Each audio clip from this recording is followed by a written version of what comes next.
Okay, so I'm gonna go over why you should set your Sportster up this way. This is by far the best Sportster I've ever had. You can tell the Sportster motor is no longer attached to the transmission. So we divorced that, cut straight down the backside of the engine case, and removed the 4-speed transmission that is extremely problematic. So anybody who owns an Ironhead can tell you how many times they've had to take their transmission apart, blown up gears, blown up cases, blown up all sorts of stuff. And that really ultimately ends with a lot of these bikes not being used anymore because they don't have a transmission to attach anymore. You can still use that motor. You can do something like this and then throw in a shovel head 4-speed. You can do a 5-speed. You can do a couple different options, maybe even a 6. But with all that, you are going to have to change the spacer in here that you would need. So that is going to be, you know, some differences that you have to deal with depending on what kind of transmission you want to run. This one I specifically put a 65 to 69 main shaft in order to basically pull it up closer, right? So this shaft is shorter, needs less of a spacer over here, and then it pulls the belt right up against the motor like I wanted to do. Makes it look very clean. Outside of that, so that's like step 1. So step 1, cut the transmission off. Step 2, I mean, I guess with step 1 you also have to swap frames or do something, but if you figure out some way to mount it, I'll leave it up to you. Step 2 is to get rid of the battery. So in order to do that, you gotta get yourself a magneto. So this one I just ran straight off the tack drive on the bike.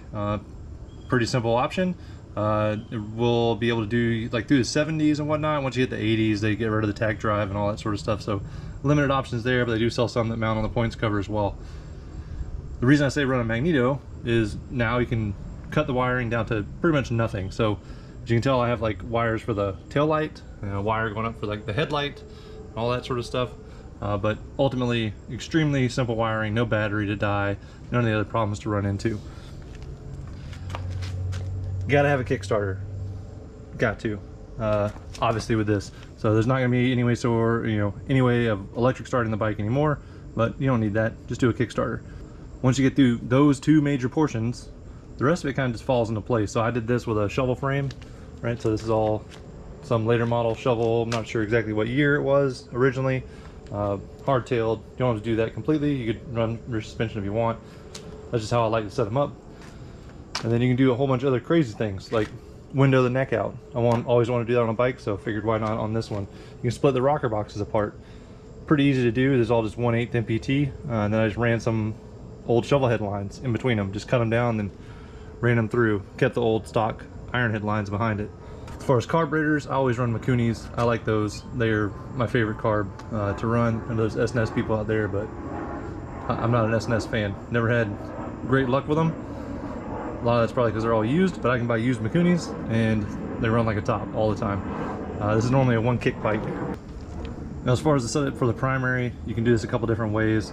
I went with a belt drive on this one because it was available. I got all this from Sportsters. He hooked me up with all this straight off of his website and built this belt drive for me, specifically the insert for the front sprocket right here, because you're gonna need something to adapt basically for a shovel head style pulley to run it on a Ironhead transmission or an Ironhead engine shaft coming out of the crank. So if he isn't still making them, they're gonna have to make your own, but we'll see how all that goes down. Outside of that, it's just a basic shovel head belt drive. You could do this with a couple other options. I've seen them with chains, which I love running chains, but with this one I just wanted to get it done, get it ready, and the belt is quieter, less maintenance, all that sort of stuff. I went and did some extra, like, you know, drilling and dolled up the clutch basket some, but you don't have to do that. Another thing I did with this, which I highly recommend doing, is running a hydraulic, you can see down in there, a hydraulic clutch setup. So this is extremely smooth and easy to operate. You could run it off of the bars as well, which would just have a master cylinder up here, and then just run basically a brake line all the way around to the transmission. But hydraulic clutch is pretty sweet. I did go with a jockey shift setup. You don't have to do that specifically. This is just some random stuff I made, right? Sandcasted some portions out of the old transmission case just because I thought that would be fun to do. And then I also made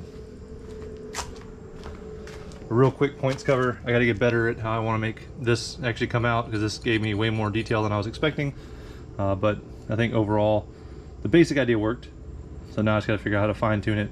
And then mid controls, I love a mid setup on a sporty little bike like this. As far as brakes, you have a bunch of different options that you could run. I went with a rear drum just straight off the Ironhead because I wanted to kind of keep that look with it. But you could do disc, you do a couple different things, however you want to run it.